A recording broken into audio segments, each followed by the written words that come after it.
Hey guys, welcome back to Ask a Family Specialist.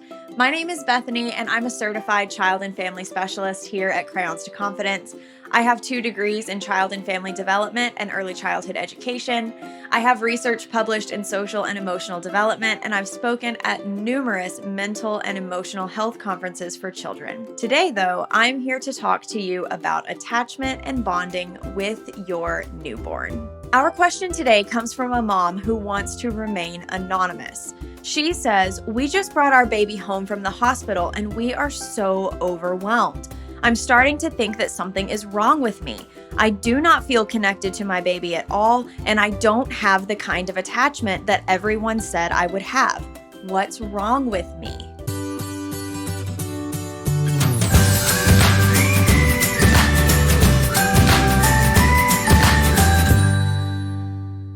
First of all, I really wish I knew your name to whoever submitted this question so that I could talk to you personally right now, but just know nothing is wrong with you. In fact, most people get really overwhelmed when they first bring their baby home from the hospital because all of the help that they've been having from the doctors and the nurses and all of the relatives who have come to help and meet the baby have completely dissipated. But if that's not enough comfort, you wouldn't believe how many times we hear from parents that they aren't immediately emotionally connected to their baby in the way that they thought they would be. We frequently hear from the moms who felt very connected to their baby the moment they found out they were pregnant. And for them, that might be true. Maybe they did feel that connection that early on, but most parents don't. Many moms don't feel connected to their baby until later on in pregnancy. Some of them don't feel connected until the moment their child is born.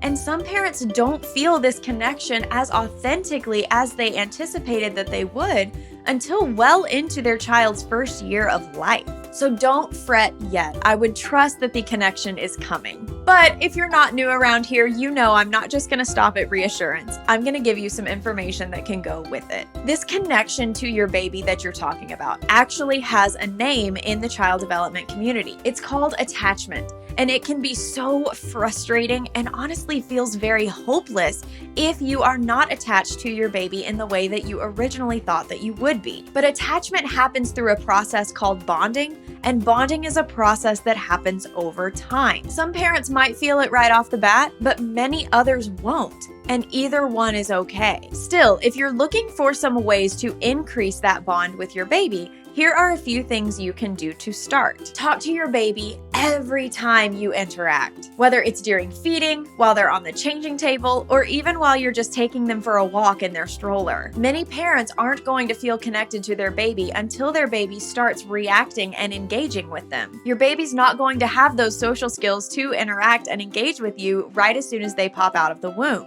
They have to be developed over time, and the more you talk to your baby and interact with them through vocals and facial expressions, the faster those social skills will begin to develop and your bond will start to form.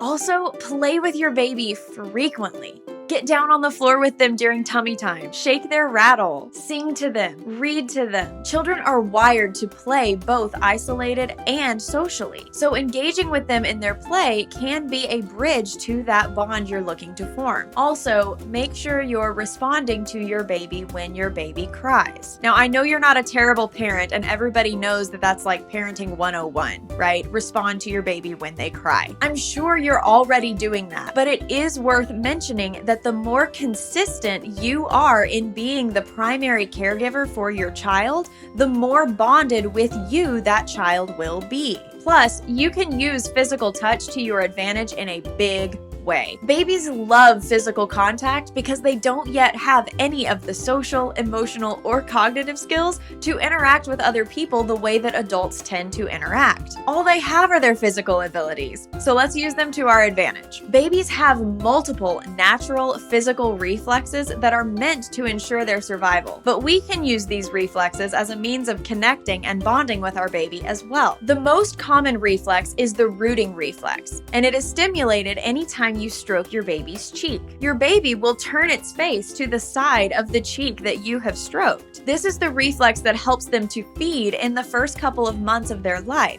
before they learn how to eat solid food.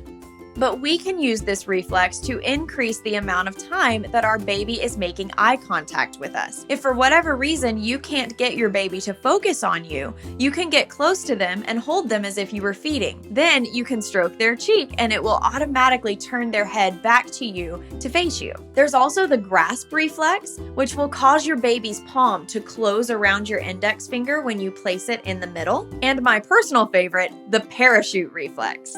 The parachute reflex causes your baby to extend all of their limbs outward as if to brace themselves for a fall. Obviously, that's meant to ensure their safety and survival. But if you turn your baby to face you very quickly while still supporting their neck, they will engage their parachute reflex. And instead of extending their limbs to break a fall, they will extend their limbs to reach toward you.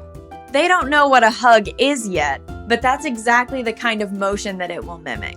And lastly, you can always do more skin-to-skin contact. Some people will take every opportunity and every excuse to sit around on their living room couch completely naked, but a lot of us are a little bit uncomfortable with that idea, so hear me out here. The more skin-to-skin contact you have with your baby, the more connected you are going to feel. This is the #1 recommended thing to do with a newborn as soon as they come out of the womb, because it is such a strong activity to build that attachment. Skin-to-skin contact creates a security and an intimacy that your baby doesn't get with anyone else. So the more skin-to-skin contact you do, the more exclusive your relationship will become to your child. There are a couple of things that I want you to be aware of though, because there are a few roadblocks that can get in the way of attachment and bonding along the way. And if you know what they are, you'll be able to remove those roadblocks as quickly as possible to get you back on the path to connection. Number 1. Please know that if you had any kind of long or difficult birthing process, your road to bonding is probably going to be a little bit bumpy. Difficult births put your body and your brain through a significant amount of stress, and it puts your baby through a significant amount of stress as well. But when your brain equates the source of that stress to be your baby, it automatically tries to distance itself in order to keep you safe. But don't worry.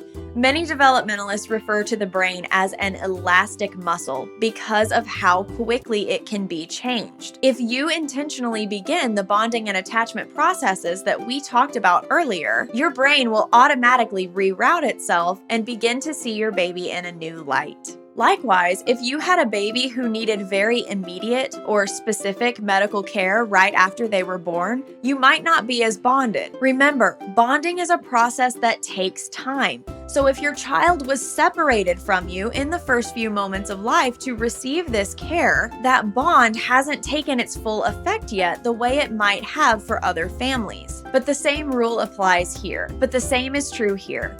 Once your baby gets reunited with you and your intentional bonding strategies begin, the attachment will right itself over time. But there's one last thing I want to make you aware of as well. Parents frequently report not feeling connected to their baby if they are experiencing symptoms of postpartum depression. And I want you to hear me out because sometimes postpartum depression is a little bit difficult to parse between true exhaustion that comes with first-time parenting. If you feel out of your mind, or you begin withdrawing from things that you once loved, or you don't feel connected to anyone, your baby, your spouse, your friends, your coworkers, then it is very possible that you have postpartum depression. PPD is insanely common, and I am glad that more and more people are beginning to talk about it, but postpartum depression can make us do and feel some very strange and very irrational things. So if you sense that the lack of connection might be coming from PPD,